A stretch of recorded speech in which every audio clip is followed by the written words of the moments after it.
우리가 하나님을 믿는다라는 것은 하나님과 하나님과 우리와의 사이에 그 관계가 연결되어 있다는 뜻입니다. 하나님께서 이 세상을 창조하실 때에 이 오천하 만물을 말씀으로 지으시고, 그리고 마지막에 우리 인간을 직접 그 하나님의 손길로서 만드셨습니다. 다른 건 다 말씀만으로 창조를 하시는데 직접 손을 써서 창조를 만드신다라는 거, 이게 무슨 뜻이겠습니까? 그만큼 모든 피조물들 중에서 하나님의 직접 그 손길로 지어진 그 피조물이 가장 귀하다라는 뜻이 되겠죠. 그러니까 가장 귀한 피조물인 인간을 위해서 그 앞에 모든 것들을 마련해 놓으신 것입니다. 그랬던 인간이 어떻게 됐습니까? 죄로 인해서 타락하게 됐습니다. 하나님은 절대적으로 의로운 분이시기 때문에 죄의 속성이 섞일 수가 없습니다. 그래서 타락해서 죄 지은 인간이 그 죄의 속성 때문에 하나님과의 관계에서 끊어져 버렸습니다. 이 관계에서 끊어졌다는 게 무슨 뜻입니까? 영원한 죽음의 저주에 놓여져 있다는 것입니다. 그러나 하나님은 그렇게 귀하게 지으신 인간을 사랑하셨습니다. 그래서 죄의 저주에 그대로 죽도록 내버려 두지 않으십니다. 포기하지 않으셨습니다. 그래서 죄의 저주에서 구원하시기 위해서 독생자 예수님을 세상에 보내셔서 원래 우리가 죄 때문에 죽어야 되는데 예수님께서 우리 대신 죽으심으로 우리의 모든 죄가, 하나님과의 그 단절되게 만들었던 그 죄가 예수님의 희생으로 해결이 된 것입니다. 그래서 우리는 우리 예수님 때문에, 예수님 덕분에 끊어졌던 하나님과의 그 관계가 다시 회복이 되어졌습니다. 하나님의 백성이자 하나님의 자녀가 된 것입니다. 자, 하나님과 우리 사이에 그 관계가, 죄로 인해서 끊어졌던 관계가 예수 십자가 보혈로 다시 연결이 되었기 때문에 이제 우리는 그 예수님의 십자가 다리로 인해서 하나님을 거리낌 없이 만날 수 있게 되었습니다. 하나님께서 우리를 찾으시고 또 우리도 하나님을 찾는데 아무런 걸림돌이, 문제가 없게 되었습니다. 자, 여러분, 우리가 예배를 드리는데 이 예배가 무엇입니까? 하나님과 우리가 이 관계가 회복이 되어서 거리낌 없이 하나님이 우리를 만나시고 또 우리가 하나님을 만나고 그렇게 만나고 교제하는 시간입니다. 그러니까 우리가 찬송 부르고 또 주의 이름으로, 하나님의 이름으로 섬기는 모든 것들이 하나님과 우리가 그런 관계가, 그럴 수 있는 관계가 되었기 때문에 그렇게 할 수가 있는 것입니다. 기도도 마찬가지입니다. 하나님과 우리가 연결된 관계로서 하나님과 친히 대화하고 교제하는 행위가 기도인 것입니다. 더 적극적으로 대화하고 교제하는 시간이라고 볼 수가 있는 것이죠. 우리 지난 시간 말씀에서는 구제에 대해서 말씀을 나누었었는데, 이 구제라는 것이 항상 우리 무엇을 하든지 간에 그 중심은 하나님을 향한 중심, 하나님의 마음의 중심으로 우리가 해야 되지 않겠습니까? 그러니까 그 하나님을 향한 중심으로, 구제는 그 대상이 누구예요? 사람이잖아요. 그러니까 내가 유익을 얻고자 하는 것이 아니라 그 구제를 하는 그 대상에게 유익이 되고자 누구의 마음으로요? 내 중심이 아니라 하나님 중심, 하나님의 마음으로 하는 게 구제였습니다. 기도는 하나님을 향한 중심으로, 그러니까 모든 건 다 하나님을 향한 중심이 똑같아요. 근데 그 대상마저도 누구예요? 기도는 하나님이 되시는 거예요. 구제는 그 대상이 사람이 될 수가 있습니다. 그러나 기도는 그 대상마저도 하나님이십니다. 하나님 외에 다른 그 어떤 존재가 기도의 대상이 되면 안 되는 것입니다. 그래서 지난 시간 말씀에 구제를 하는데 하나님 중심으로 하고 내 유익으로 하는 게 아니기 때문에 하나님만 아시면 된다고 했어요. 그래서 은밀하게 구제하라고 했습니다. 그렇다면 기도는 오직 하나님께만 대상으로 하는 것이기 때문에 더더욱 은밀하게 해야 되는 것입니다. 이 은밀하게 하라는 것이 다른 사람들 몰래 들키지 말고 하라, 그 뜻이 아니라 그 대상이, 그러니까 기도를 하건 구제를 하건 그 대상이 오직 하나님이시기 때문에 다른 사람과는 관계없이, 내 의지와는 관계없이 오직 하나님 중심으로 하라는 그 뜻이 바로 은밀하게 하라는 뜻입니다. 자, 5절 말씀에, 오늘 말씀 5절 말씀에 또 너희는 기도할 때 외식하는 자와 같이 하지 말라. 자, 지난 시간 말씀에서도 2절에 그러므로 구제할 때 외식하는 자가 사람에게서 영광을 받으려고, 자, 구제의 행위도 사람에게 영광을 받으려고 외식을 하는데 기도라고 그렇게 안 하겠습니까?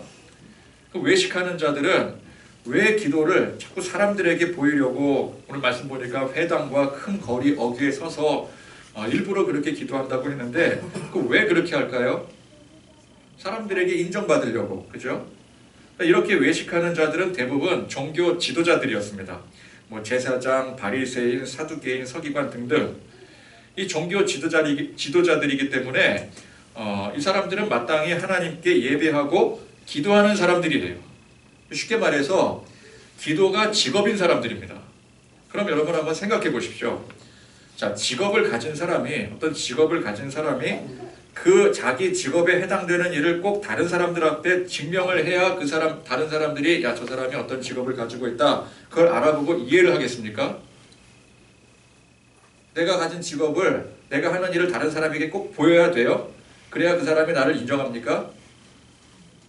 우리 이렇게 직업, 혹시 무슨 일 하세요? 그럴 때 내가 하는 일 막 직접 막 내 사업장까지 혹은 내 직장까지 데리고 와서 나 이렇게 하는 사람입니다, 그렇게 꼭 보여줘야 돼요?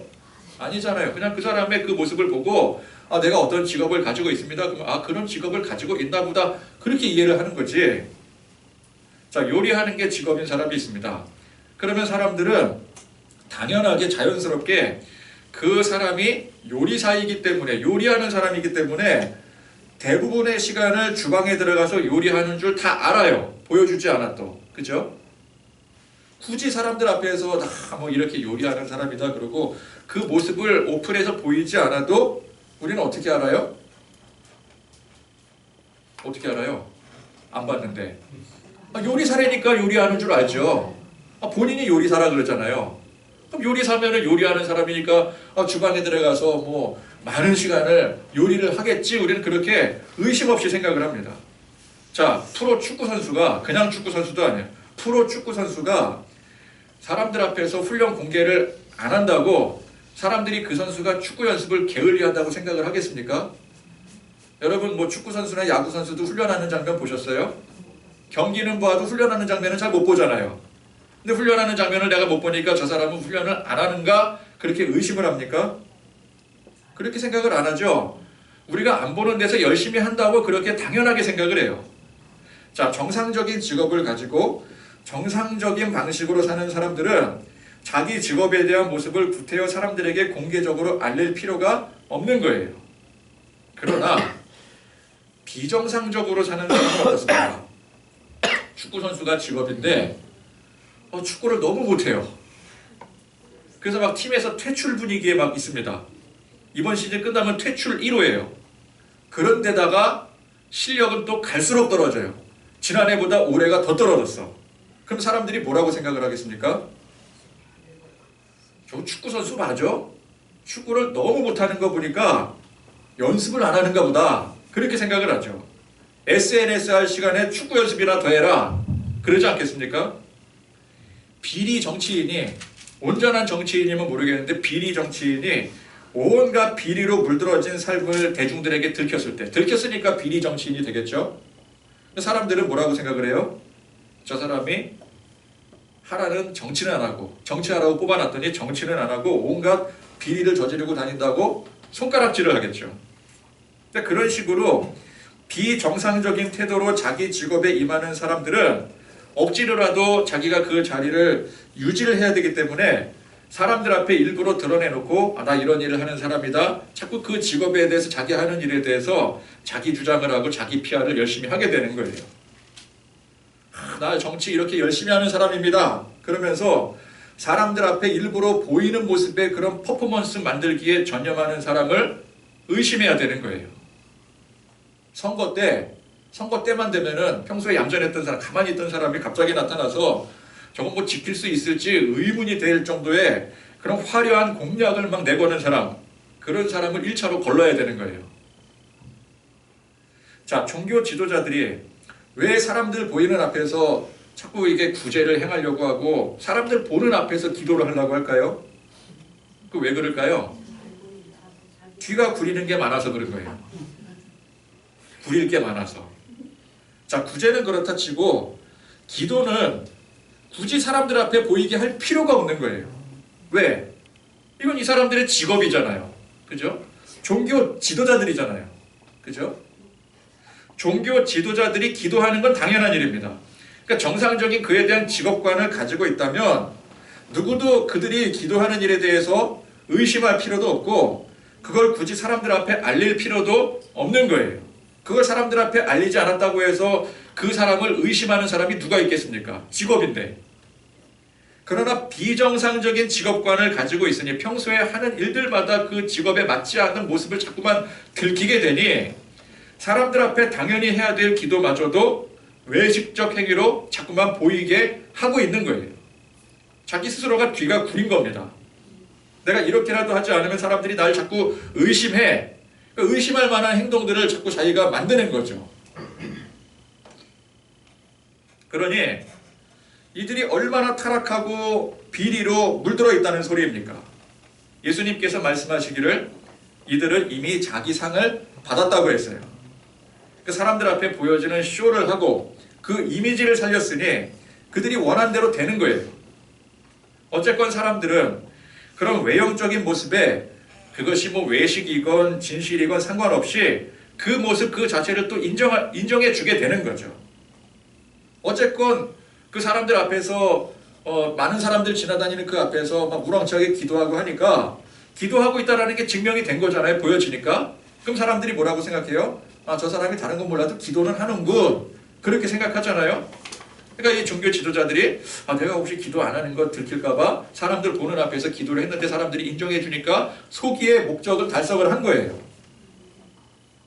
그러나 이러한 행위가 하나님 보시기에 어떻겠습니까? 굉장히 이게 가증스럽고 추악해 보이겠죠. 하나님은 그 속마음을 다 꿰뚫어 보십니다. 그러니까 사람들 앞에는 인정받을 수 있을지언정 하나님 앞에는 결코 인정받을 수가 없습니다. 인정받기는커녕 오히려 하나님은 분노하십니다. 그 거짓된 행위로 인한 심판이 있을 뿐인 것이죠. 자, 여러분, 우리 하나님 앞에 기도할 때 외식하는 이런 모습으로 하게 될 때가 있습니까? 하나님을 대상으로 하지 않고 자꾸 이렇게 주변 사람들 눈치 보면서 할 때가 혹시 있지 않습니까? 저도 여기에 대해서 솔직히 부정하지 못해요. 그 교역자들은 항상 기도 시간에, 교회에서 이제 기도 시간이 있지 않겠습니까? 기도 시간에 끝까지 자리를 지켜 이 성도들의 모범이 되어야 된다고 그렇게 배워서 부교역자 때 항상 이 기도의 시간이 되면은 하여간 맨 끝까지 남아서 자리를 지키려고 애를 썼어요. 안 그러면 또 혼나요. 근데 그렇게 혼내는 사람이 자기는 얼른 나가면서 꼭 부교육자들만 닥달하고 그러는 경우도 있는데 아무튼 그렇게 배워서 이 자리는 내가 거의 끝까지 지켜야 된다. 그런데 이제 각 교회들 보면은 끝까지 그 남아서 지키고는 싶은데 아예 철야하고 그냥 뭐 자리 깔고 앉아서 뭐 밤새도록 기도하시는 분들도 한두 명 계시잖아요. 그러니까 이제 그런 분들은 못 이기더라도 적어도 그 외에 다른 사람들은 내가 다 이기리라. 내가 다 무조건 이긴다. 그런 마음가짐으로 자리를 지키는 경우가 많았습니다.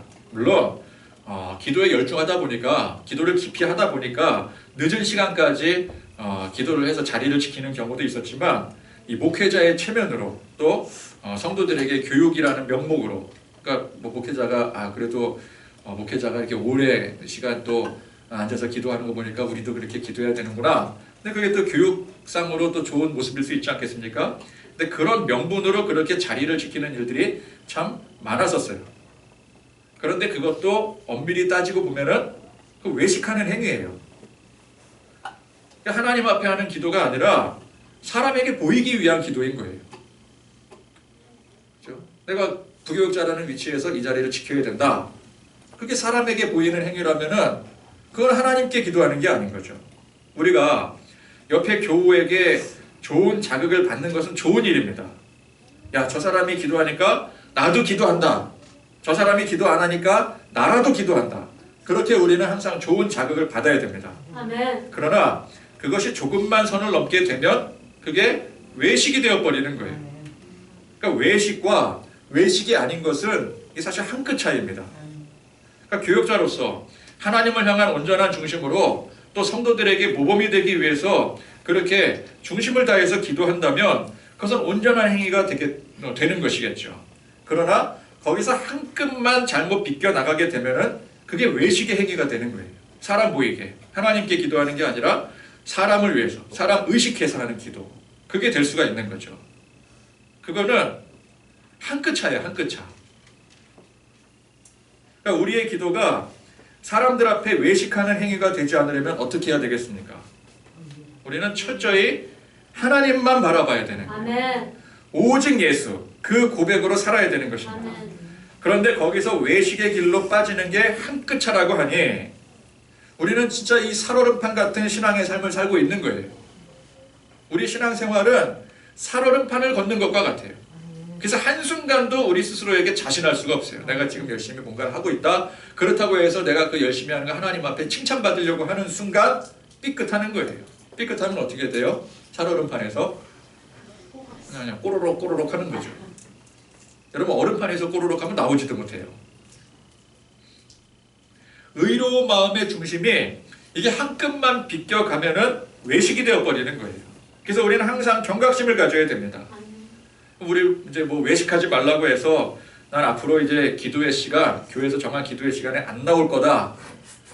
그 나와서 외식할 수 있기 때문에 일부러 안 나오고 또 공예배 중에 기도 시간에 일부러 막 딴청 피우고 그러면 되겠습니까? 우리는 은밀한 곳에서 하나님께 기도하기도 하지만 사람들과 함께 모인 자리에서도 하나님께 기도하는 거예요. 근데 그런 자리에서 은연중에라도 나 이렇게 기도하는 사람이다 라는 것을 나타내지 않는 게 그게 결코 쉬운 일이 아니라는 것입니다. 외식하는 자들의 모습을 비판하면서 나는 저들과 같지 않다 라고 스스로에게 자신할 수가 없는 것입니다. 우리는 얼마든지 외식할 수 있는 환경 속에 처해져 있습니다. 그렇다는 것은 그런 환경 속에서 아차 하는 순간 우리도 외식을 하며 살고 있었다라는 거예요.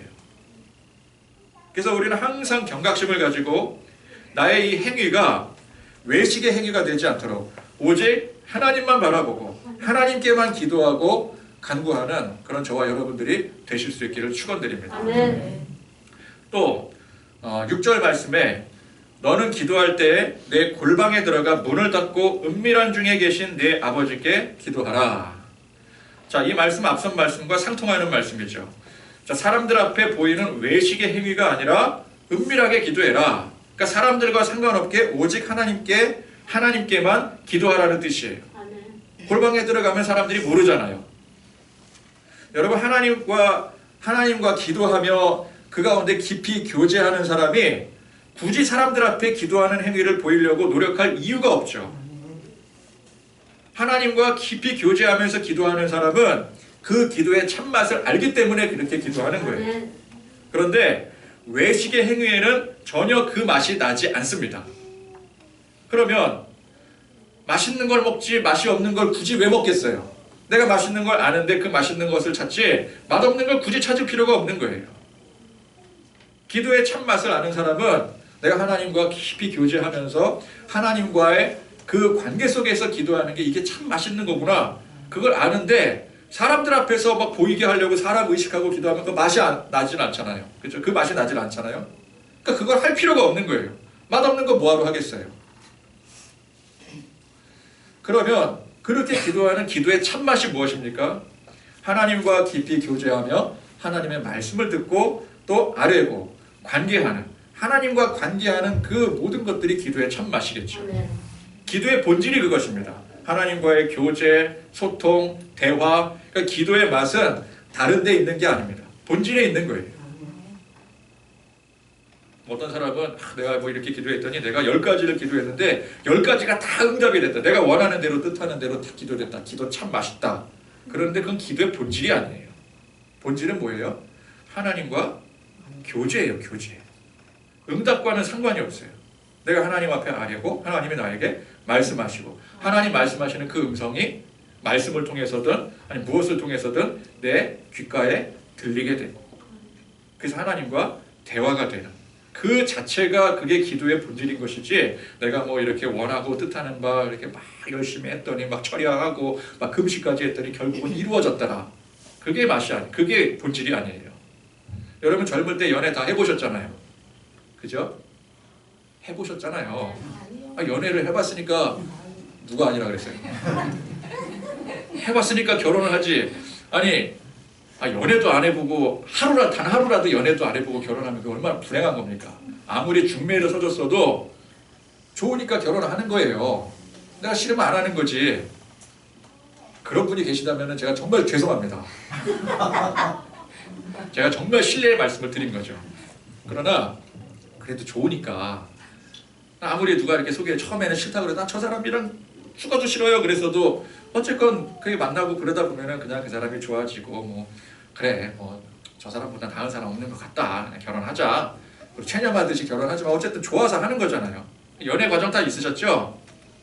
이거 뭐 간단한 얘기인데 이거 뭐 이 대답 들으려고 굳이 쓸데없는 연애 다 하셨어요 여러분. 저도 연애했고 네. 자 연애를 할 때 사랑하는 사람이 생겼잖아요. 그죠? 연애는 사랑하는 사람이랑 하지 뭐 관심 없는 사람이랑 연애하는 게 아니니까. 근데 사랑하는 사람과 항상 단둘이만 같이 있습니까? 그게 아니죠. 항상 뭐 이렇게 모임이 있거나 여러분 뭐 보통 이제 교회 안에서 만났을 거 아니에요? 그럼 교회 가면은 이제 청년부 모임이라든지 뭐 아니면 나는 뭐 저는 뭐 중고등학교 때부터 사귀어가지고 결혼했어요. 그런 분들은 뭐 중고등부에서부터 교회 가면은 이제 항상 그 사람이 있잖아요. 그러면 같이 있는 자리에서는 같이 예배드리고 같이 뭐 이렇게 활동하고 그러는 자리에서는 물론 같이 있으니까 좋습니다. 그죠? 그런데 그렇게 여러 사람이 같이 모인 자리에서는 그 사랑하는 사람과 대화가 집중이 안 되죠. 대화를 하죠. 하긴 하는데 집중이 될 수가 없어요. 그럼 그 다른 사람들은 다 어떤 사람들이에요? 방해꾼들이에요. 방해꾼들. 다 쓸데없는 사람들. 다 빨리 갔으면 좋겠는 사람들. 왜 안 가고 민기적거리고 있는 거야. 그죠? 그러니까 상투적인 대화가 될 수밖에 없습니다. 그럼 다른 사람들 다 돌아가고 단둘이 남아있을 때 혹은 뭐 오빠가 데려다 줄게 뭐 그럴 때 비로소 깊은 대화를 할 수가 있는 것이죠. 그러니까 공적인 예배 시간 혹은 공적인 기도의 시간에 사람들이 함께 모여서 기도할 때 물론 그렇게 기도하는 시간에 하나님의 크신 은총이 임하게 되고 은혜가 부어지게 되고 부르짖어 기도하는 가운데 역사가 일어나게 됩니다. 그러나 하나님과 개인적인 친밀한 교제 시간을 갖는 것은 공적인 시간보다는 사적인 시간이 훨씬 더 유리하겠죠. 자, 공적 기도 시간에는 공통된 주제를 가지고 함께 기도하는 그것도 물론 중요한 의미를 가지고 있지만 내 개인적으로 정말 하나님께 깊은 이야기를 꺼내고 싶을 때 내 속마음 그대로 하나님 앞에 고백하고 하나님의 음성 듣고 그렇게 하나님과 교제하고 싶을 때 아무도 없는 은밀한 장소 그런 시간이 필요한 거예요. 그걸 말씀에 뭐라고 표현하고 있어요? 그걸 골방이라고 표현하고 있는 거예요. 그러니까 이 골방 기도는 꼭 외식하지 않기 위해서 사람들을 모르게 기도한다는 그 의미뿐만이 아니라 하나님 앞에 내가 더 개인적으로 깊이 있게 하나님과 1:1 관계 속에서 기도하기 위한 시간이나 장소나 방법을 말하는 거예요. 그러니 그런 시간과 장소나 방법은 딱 정해져 있는 게 아닙니다. 성경 말씀에 골방이라고 해서 꼭 여러분들 집집마다 다 개인의 그 기도 골방이 있어야 된다는 뜻이 아니에요. 그런 기도의 골방이 있든 어떤 장소가 있건 어떤 시간이 있건 그 의미를 담아 하나님 앞에 고백하고 하나님과 교제할 수 있는 그런 장소라든지 그런 시간이라든지 그런 게 있으면 그것이 곧 오늘 말씀의 골방의 의미인 것입니다. 저는 예전에 이제 혼자 살 때는 그 잠자리에 드는 시간이 참 좋았어요. 잠자리에 드는 시간. 그 시간이 참 고요하잖아요.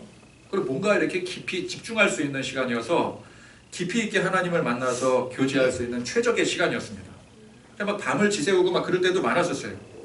근데 문제는 이제 제가 이제 전도사 때 교회가 이제 거리가 멀어서 주말에 교회에서 이제 교육관에서 잠을 자게 되면은 다음날 주일이면은 이제 일찍 자고 컨디션을 회복해야 되는데 허이하게 잠이 안 오고 막 계속 막 묵상하고 막 그러다 보면은 뜬 눈으로 밤을 지새우고 다음날 해롱해롱되고 그럴 때가 종종 있었습니다. 근데 그 시간이 저는 참 좋은 시간이었어요. 그래서 이제 그런 시간에 더 이제 하나님과 깊이 만날 수 있고, 그러니까 사람들 막 있고 그런 공예배 시간에는 가질 수 없는 그런 특별한 시간을 갖게 되는 것이죠. 그러면은 이제 그렇게 잠자리에 누워서 가만히 이제 묵상하면서 하나님과 교제하고 기도하는 그 시간에 꼭 여러분, 내가 하나님 앞에 기도해야 되니까 일어나서 의관을 갖추고 무릎을 꿇고 두 손을 모으고 전능하시고 자비로우시며 영광스러운 하나님 이러면서 격식을 차리고 꼭 그렇게 기도를 해야 되겠습니까? 그때는 그런 격식이 필요가 없는 거예요. 마음이 중요한 거예요. 마음과 마음으로 하나님과 연결이 되는 거예요. 그래서 저는 예전에 그 장기간 운전하는 시간도 참 좋았습니다. 그 시간에 가는 길은, 장기간을 운전하는 이유는 길이 막히기 때문에 운전하는 거였었거든요. 그 당시에는 길이 막히니까 뭐 운전에 그렇게 집중할 필요도 없어요. 그냥 뭐 슬금슬금 가면 돼. 그럼 그 시간에 그 설교 테이프를 듣는다든지 찬양 테이프를 들으면서 그 시간에 묵상하고 하나님과 교제하고 그런 시간을 참 즐겼어요. 그래서 제가 예전에 용인에서 일산에서 용인으로 항상 이 저녁 그 퇴근 시간 붐비는 시간에 다니게 되면은 뭐 최소 2시간, 3시간 막 그렇게 걸리거든요. 그럼 그걸 힘들어서 어떻게 운전을 하냐 그러는데 저는 그 시간을 알차게 잘 활용을 했던 것 같아요. 정말 저한테는 좋은 시간이었어요. 자, 그런데 이렇게 이제 운전하면서 가는데 이제 내가 이제 이 시간을 기도하는 시간으로, 이거 말하자면 기도하는 시간으로 이용을 하는 시간이니까, 기도하는 시간이니까 기도 어떻게 해요? 손을 모으고 눈을 감고 그러고 있으면 어떻게 되겠습니까?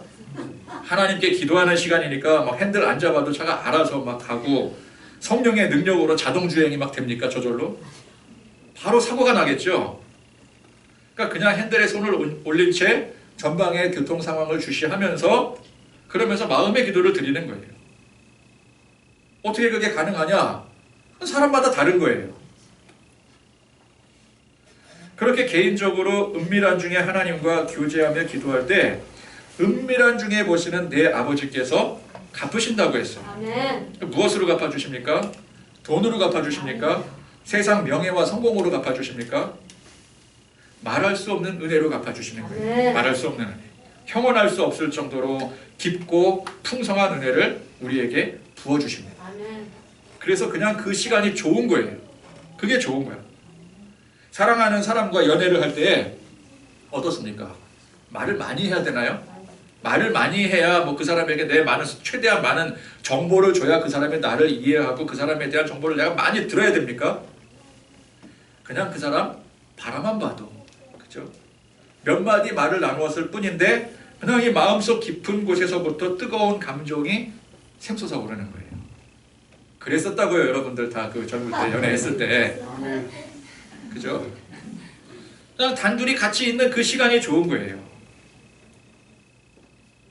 그러면은 여러분 예전에 이제 막 혹시 이제 운전하실 때 사랑하는 사람이 내 옆에 있잖아요.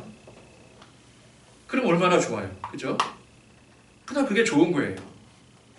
꼭 우리는 뭔가를 하나를 집중적으로 할 때 막 상황을 다 주변 상황을 다 물리치고 내가 거기에 올인을 해서 막 온 정신을 막 진짜 막 그 찬물 뒤집어 씌워가면서 그렇게 해야지만 집중할 수 있다. 그렇게 말하기도 하는데 여러분 좋으면요.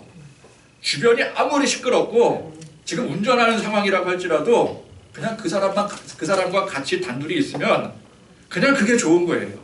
그러면 그냥 마음이 저절로 통하게 돼 있어요. 여러분 기도하는데 어떻게 잠자리에 누워서 운전하면서 어떻게 기도를 할 수 있느냐?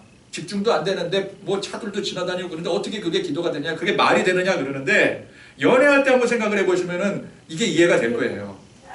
그죠? 말을 많이 해야 꼭 그 사람에게 온 관심을 초집중을 해야 되는 게 아니라고요. 그냥 좋은 거예요. 그냥 좋은 거. 이걸 어떻게 말로 표현할까요? 다른 사람들이랑 다 있는데 그 사람만 보이는 거야. 저 사람만 보이는 거예요. 교회에 있는데. 교회 사역을 하는데 글쎄 저 사람만 보여요. 그래서 제가 결혼했지 않습니까? 그때 그 담임 목사님이 엄청 비난을 했잖아요. 지난 우리 예전에 우리 저기 처음에 이게 설립 예배 때 혹시 기억나세요? 그 목사님 오셔가지고 그때까지 한이 맺혀가지고 계속 제 욕하는 거. 축사 시간에 제 욕을 하잖아요. 근데 제가 이해를 해요. 왜? 내가 그랬으니까. 빼도 박도 못하니까. 그죠? 그냥 좋은 거예요. 아무리 시끄러운 도떼기 시장 같은 곳이라도 그 사람과만 있으면 그게 통하는 거예요. 기도는 그런 거 아니겠습니까? 개인 기도는. 골방 기도는 그런 거예요. 하나님과 나와의 친밀한 교제. 그냥 그게 좋은 거예요. 마냥 좋은 거예요. 그래서 어떻게 합니까? 연애할 때? 너무 헤어지기가 아쉬우니 나중에 어떻게 해요? 그냥 같이 살자. 결혼하자. 내 알을 낳아도 이러지 않겠습니까? 그러다가 이제 나중에 지나서 내가 그때 뭐가 싫었지. 근데 왜 그랬을까? 지금 여러분들 막 이렇게 후회하시는 것 같은데 후회가 이렇게 막 심하기도 하고. 그런데 진짜 그런 것처럼 이게 똑같아요. 예전에는 그렇게 은밀한 중에 계신 하나님 만나며 깊이 교제하며 그냥 그게 너무 좋고 감격스러웠어. 그럴 때는 뭐 기도 말도 필요 없어요. 전능하시고 자비로우시고 다 필요 없어요. 그냥 누워서도 되고 앉아서도 되고 돌아다니면서도 되고. 여러분 연인과 같이 교제하는데 누우면 어떻고 뭐 앉으면 어떻고 뭐 하면 어때요? 그죠? 같이 있는 게 중요한 건데 그냥 그게 너무 좋고 감격스러워서 그죠? 예수님이 좋고 하나님이 좋아서 그렇게 신앙생활을 했는데 그렇게 결혼하듯이 하나님과 살고자 했는데 하나님 저 그냥 하나님과 결혼해야 되겠습니다. 그래서 하나님과 동행하고자 그렇게 신앙생활하고 그렇게 살고자 했었는데 어느 때부턴가 그런 감각이 무뎌지고 기도해도 그 이전과 같은 감동이 없어지고 그러니 어떻게 해요? 점점 기도는 해야 되겠고 그러니까 사람들 보이는 앞에서 외식으로 기도를 하게 되는 거예요. 자꾸만. 그죠? 기도 시간에 사람들 옆에서 기도하니까 나도 목청껏 부르짖어 기도를 하긴 하는데 사실 마음속에 별다른 감동은 없는 것 같고 그래도 어떻게 해? 다른 사람들 옆에서 기도하니까 내가 명색이 집사하고 장로고 권사인데 뭐 가만히 있을 수는 없잖아요. 조용히 하고 있을 수는 없잖아요. 그러니까 나도 같이 이렇게 목청껏 기도는 하는데 그게 아무런 의미도 없고 그냥 주변에 있는 사람이 그렇게 하니까 나도 하는 거면 그게 외식하는 기도가 되는 거잖아요.